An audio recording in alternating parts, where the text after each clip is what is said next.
Hello, I'm Paul Beckwith, and today I'm going to talk about the record-setting uh, winter heat in the Northern Hemisphere in this short and sweet video, hopefully short and sweet. So Professor Eliot Jacobson just posted um, this animation yesterday. This is temperature anomalies at 2 meters, so just above the surface. And it's relative to a baseline from 1981 to 2010, the so-called climatology. So the forecast was done yesterday, December 19th, and the forecast is for 168 hours. So it goes from about December 20th to December 26th or so, not quite a week, but through Christmas. So on the scale here, we can see these red and pink. This is pink and brownish areas. The pink is anywhere from 12 to 18 degrees Celsius above normal, and the browns are, 18 and above, 18 to 28, 30. There's some areas that are, incredibly warm compared to the normal. And the purples, there's also cold areas. So look over Greenland. It's mostly this, this purplish color. It's like minus, probably something like, minus 20 degrees Celsius below what the normal would be. And so this animation is running. And if you look at Greenland here, you can almost see you can see this rotation occurring. So the question I'm asking you is, what is the center of rotation, if you like? Is it the Arctic Ocean up here? Is everything rotating about that, or is it actually rotating about this cold point on Greenland? Okay, so that's sort of the key question. And Elliot asked me, he said, hey, do you notice anything here? And I said, I looked at it a bunch of times and thought, well, is it really rotating about Greenland? What's the center of cold, which you'd expect the jet streams to rotate about? Is it the center of Greenland as opposed to the Arctic? Has it shifted from the North Pole down about 17 degrees to, midpoints in Greenland? So that's the question. I thought this is definitely worth a quick video. So just a reminder, the reason why, the big thing to notice is the contrast. You've got very, very warm areas right very close to very, very cold areas. There's also very cold areas up here interspersed. And this is because the jet stream is wavy. It's full of ridges going far north, far south. And under the ridges going far north, you get the warm, humid air from lower latitudes. And on the troughs of the wave, you get the cold Arctic air going far south. Okay, so that's basically what's happening. Just a reminder, just go to Google Images and look at jet streams. Okay, you can see the ridge here, the trough here, when it's warm underneath here and cold here. Other images, lots of graphics showing what it's like. And let's just, yeah, so the waviness, this sort of waviness, these are images from Earth Null School, so strong ridges, deep troughs, um, and, very, very warm, very, very cold.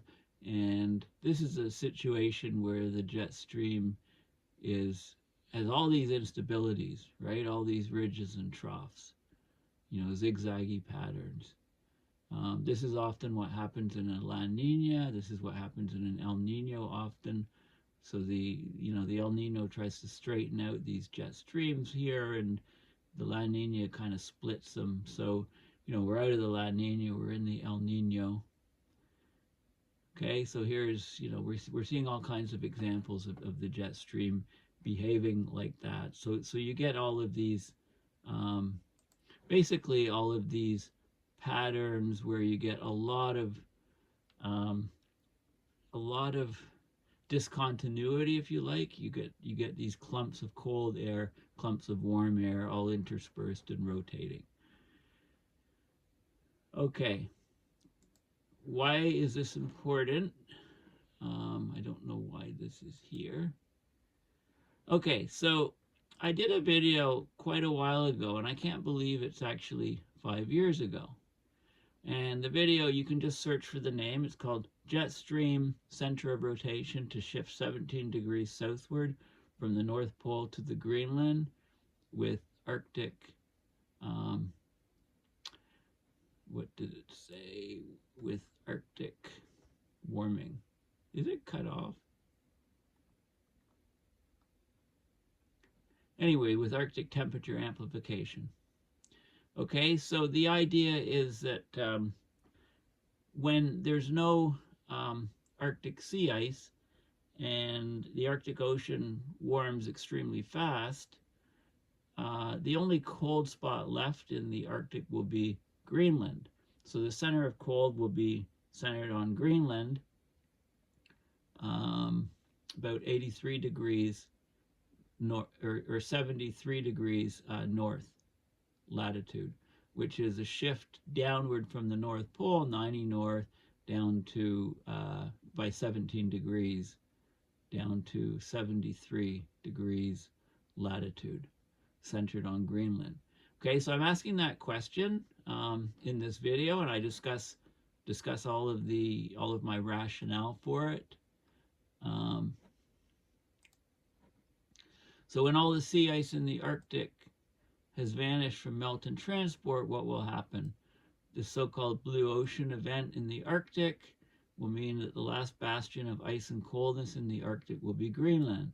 Thus, instead of the center of coldness, or centroid, I name it the coldtroid, being near the North Pole, as it has been in human history, it will be centered over the middle of Greenland and thus be at about 73 degrees north latitude. Thus, to first order simplicity, one can expect the jet streams to shift their center of rotation 17 degrees from the North Pole, where they are now, towards Greenland. This jet stream shift, causing a decoupling from Earth's axis of rotation, obviously has profound consequences for our global weather patterns and climate system and human civilization and plants and animals, and, for example, our ability to grow food. But hey, humans will at least be able to drill and mine the Arctic, at least those of us that are left. Okay, so this was, 5 years ago. Okay, so that's the question I ask. I highly recommend that you watch this video because it's very, very relevant to, I think, the pattern that we're seeing. Okay, so where does this image come from? Well, it's from Tropical Tidbits. So if you just Google Tropical Tidbits and you look at the Northern Hemisphere and you look at the GFS model, click on things, and then you can actually create the GIFs, the animations. And the region chosen, is the Northern Hemisphere. Okay, so let's keep this guy going. Okay, so basically this is the image from the Tropical Tidbit site, which best matches the tweet. Okay, well, what else can we do? There's lots of different parameters that we can look at, so we looked at some here. So this is the 2-meter air temperature. So under thermodynamics, you can do the 2-meter anomaly, which was the first one I showed you, which was the one that was tweeted out. And then you can do the 2-meter temperature shaded. Then you can do the temperature at 850 millibars. So I looked at all three. So this is the temperature, the 2-meter air temperature. You can see the numbers. So look at the coldness over Greenland. This is in degrees Celsius, minus 47, minus 38. So you can see how it varies between. So I did this forecast, started just today, just an hour or two ago, December 20th, and I forecasted out for, it goes out to about January 5th or so. Okay, so it's a long forecast, and you can see Um, the center of this is the center of cold. I mean, you can see some of the, change in temperature, but the anomalies, with the anomalies, you can really see the effect. But it's hard to tell, where the rotation is. But a lot of the Arctic here is cold. It's the anomalies that are a lot warmer over in this, and that make it look like the rotation's about Greenland. This looks more like it's the rotation still about the Arctic. We can look at 850 hexapascals. That's about 1.5 kilometers above sea level, up in the atmosphere. Again, the baseline is always the 1981 to 2010 climatology or average. And you can see the rotation occurring,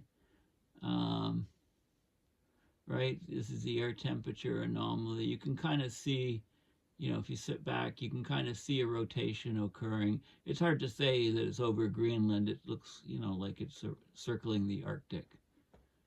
Okay, from that vantage point, you can go up to the upper dynamics and choose 250 millibar, which is the height of the jet streams. And you can see the forecast time is always the same.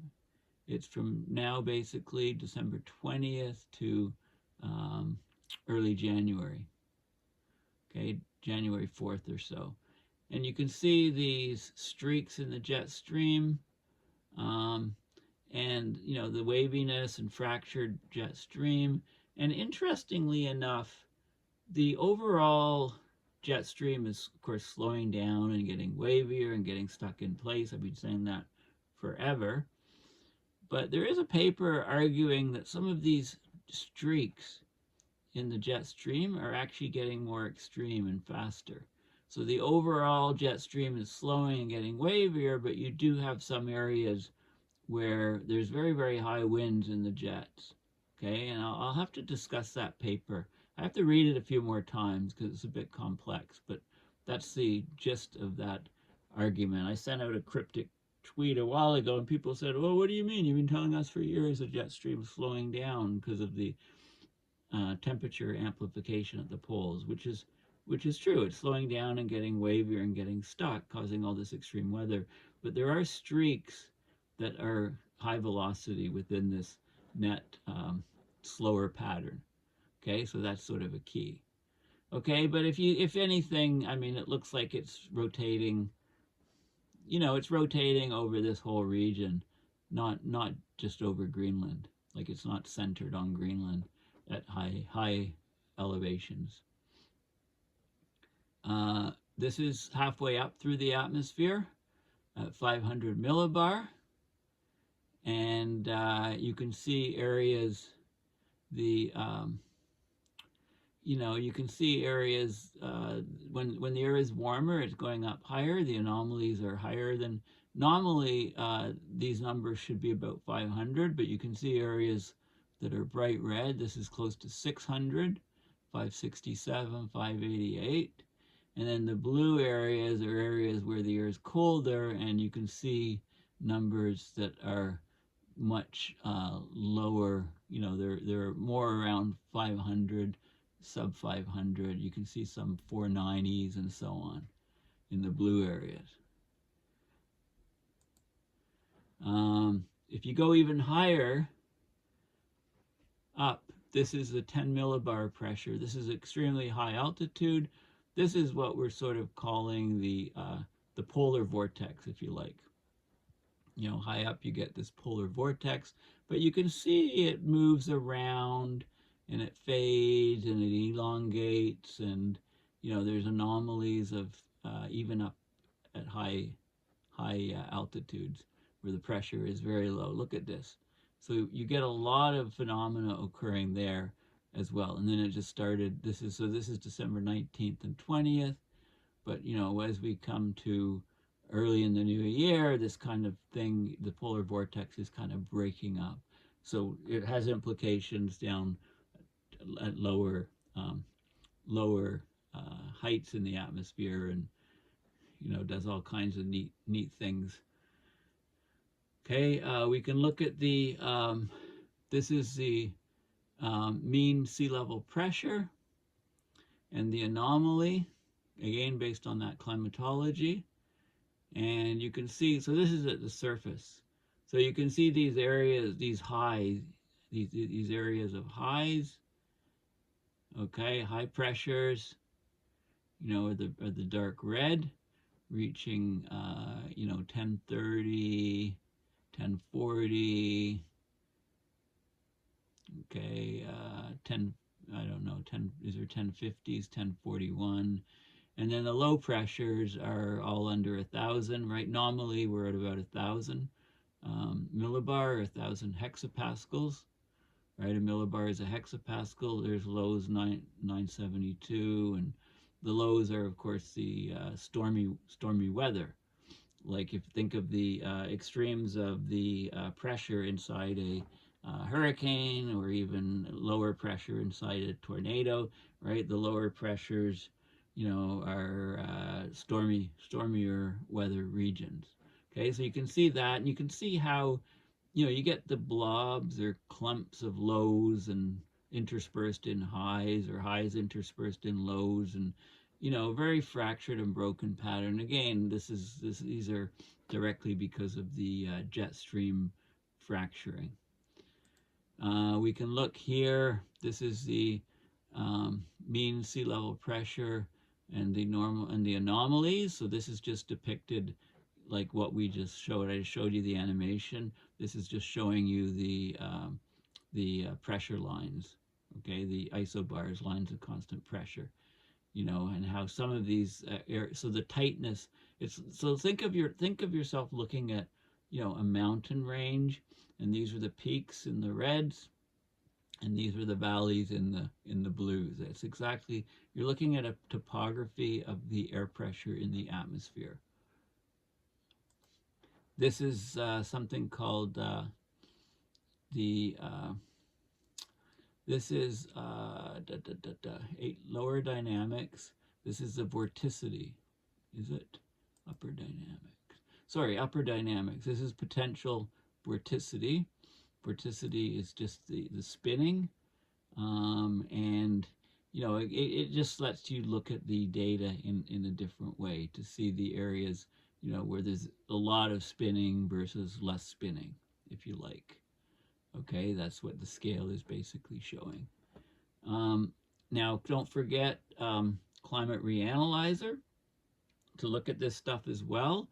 So we've got the 2-meter temperature anomaly here, and you can see how cold Greenland is, how warm North America is, and I can just click this to look at the distribution around the planet. Okay, the different viewpoints, see what's going on in Antarctica and in the Arctic. Very, very warm temperatures throughout over the, so this is a very interesting pattern. It's almost like cold continent, warm ocean sort of situation. And down here, they've changed the data source. I think they've gone to different data here, because it used to show the anomalies in the different regions. So they just changed it recently. They went to the European reanalysis, and they're not showing regional anomalies and stuff on this map. So I actually clicked on the daily surface air temperature page, which is said to go to, and that was over here, I guess.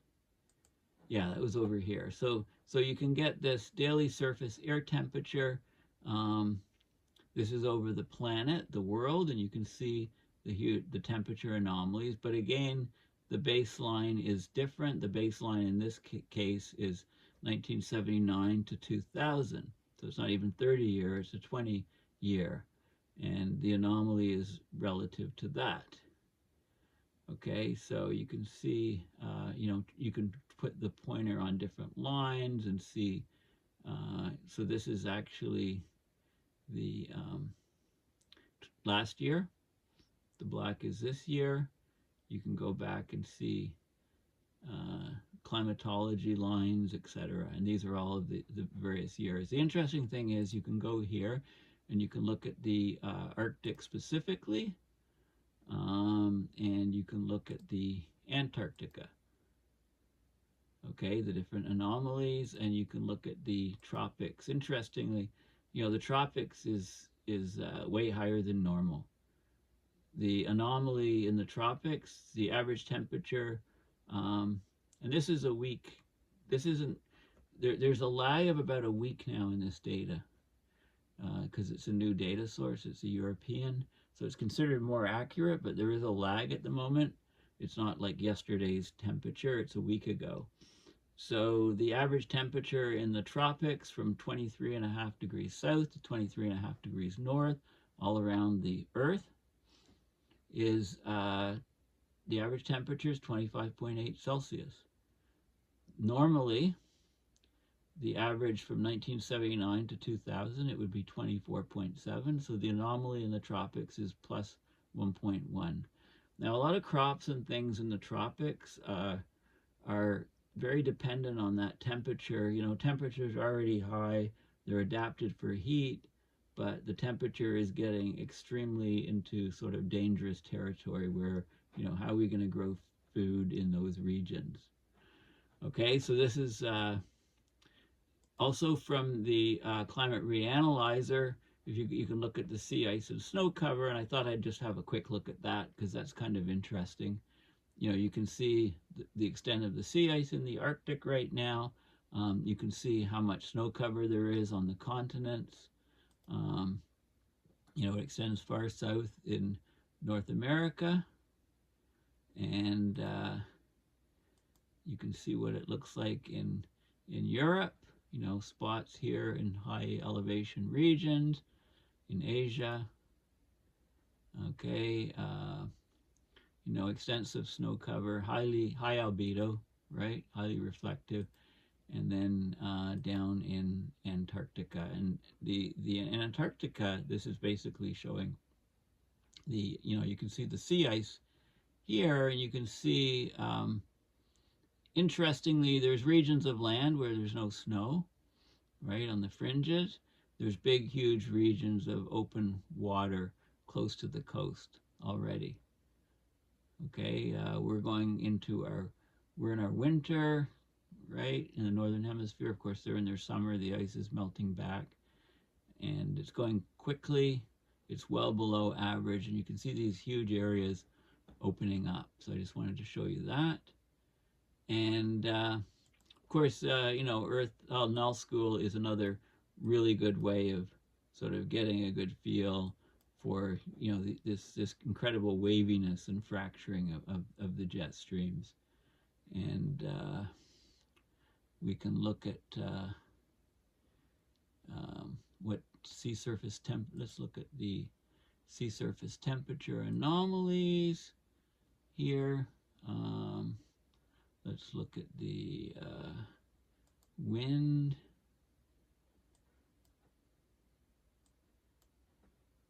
Currents. Let's look at currents. Okay, now we can see what's going on a bit better. You can see the Gulf Stream clipping across here. Cooler, the cold or global warming hole south of Greenland is still there. Probably because of a slowdown of the AMOC. You can see cold water down in these regions here, and you can kind of get a feel for where the ice is by the because this is I think on the fringes of the ice, and you can look in the Southern Hemisphere and see what's going on there. The sea surface temperature anomaly, and yeah, so all these different tools give us a lot of information on what the planet is doing. Of course, right now we're in unprecedented heat in the Northern Hemisphere, and very, very fractured jet streams, very sort of clumpy patterns with blobs of very, very warm air, blobs of cold air. If I look at this, I see mostly red and pink, right? There are the purple areas. Greenland is just kind of fixed here as a cold area. So I think there's some of what I was talking about in this video from 5 years ago, maybe initiating. Jet stream center of rotation to shift 17 degrees southward from North Pole to Greenland, with the Arctic Blue Ocean event, I think was what the rest of the title. Okay, so thank you for listening. My video is a bit shorter, so I succeeded that way. Please consider going to my website, paulbeckwith.net, and donating to PayPal to support my research and videos as I connect the dots on abrupt climate system change. Thanks, and bye for now.